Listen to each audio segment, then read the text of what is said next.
Hello from an undisclosed area in Provence, where I'm having my latest tour. And today I want to talk about something which is not easily found on YouTube, but I think it's important for people who want to tour. And that's how to keep basic hygiene while touring. Like most of you, I love to be able to be at a campsite or at a hotel and have a shower. So, it is a luxury that every few days, I make sure that I get. So it's mostly campsites, but it all depends on the budget that you want to spend, how long you're traveling for.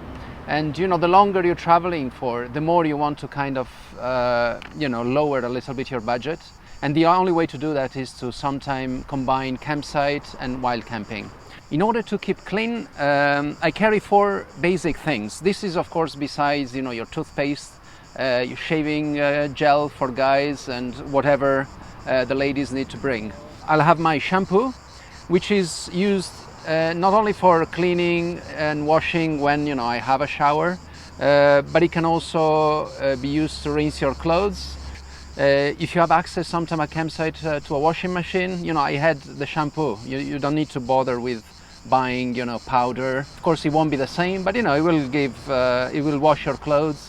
It will give them a nice scent and so on. So of course shampoo, that's one thing that I always carry.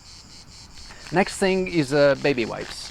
So this is a bit messed up and it's almost finished, but these are just baby wipes that you'll be able to buy in any supermarket, and they're just wet tissue that I find is a great thing to carry when you're touring, because they will enable you to keep reasonably clean even when you don't have access to water. One thing to bear in mind with all kind of wipes is the fact that they're not biodegradable. They're quite sturdy. So when you use them, just make sure that you dispose of them properly, by throwing them in a proper rubbish bin. Another thing I use is I always carry a roll of thin plastic sachet.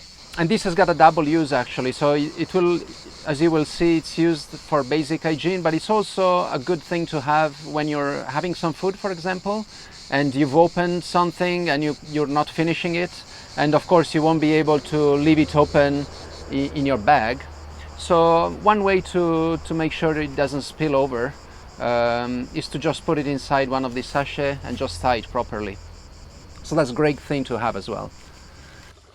Last but not least, whenever you're wild camping and you won't have access to water, it's a very good idea, before you find a spot, just try and fill a large bottle of water. Not only because you might be thirsty at night and it's always good to have some water, but you will use a little bit of the water to rinse, for example, your underpants, and I'll show you how I do it. Once you set up wild camp, you can start to clean your body with wet wipes, disposing of them in the thin plastic bags I've shown earlier. Surely not as refreshing as a bath or a shower, but it will at least wipe off most of the sweat and grime accumulated while cycling all day.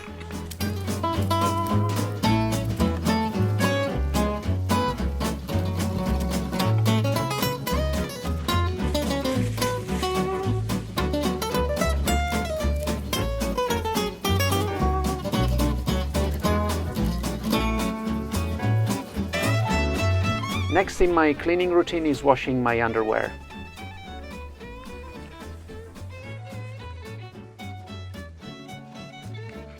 To wash the pair I have used during the day, I just douse some water to soak them and wash them with a little shampoo.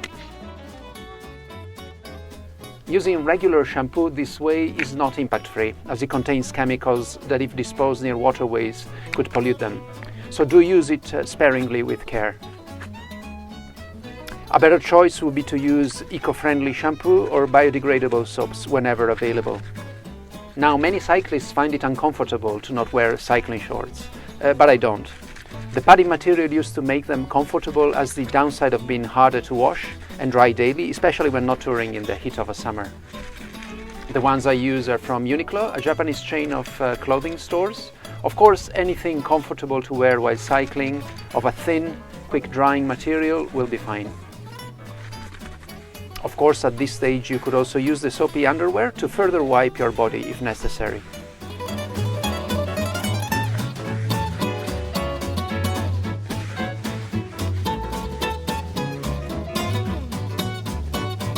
Next you rinse them, wringing out any excess water.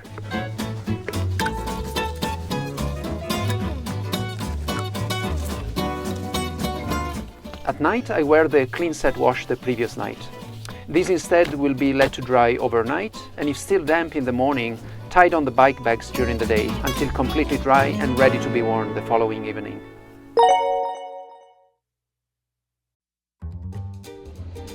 As far as number one, guys have an obvious advantage, but when dealing with number two, we're all in the same boat.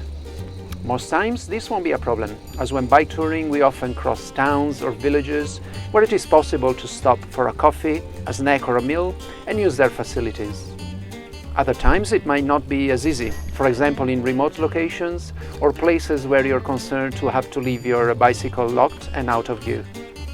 In these situations, lack of facilities usually also means lack of people, and it is possible to find a secluded place to get some privacy when the urge comes. What I do is find a trail or a path leading away from the road and accessible with a bike. If at all possible, it should lead to a shaded area like a forest, or at least have some visual barriers where one can be reasonably hidden from view. It is key not to be too close to any waterway. Take wet wipes and one plastic bag with you and get off the trail, finding a good place. This will ensure that even if there were to be people in the area, you won't be easily spotted, but also avoid leaving any traces on a path that is likely to be regularly used by walkers. The best practice would be to carry a trowel to dig a hole and cover any traces, but I find this is not very practical when cycling.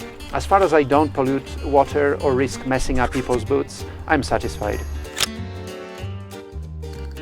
I do not use any toilet paper.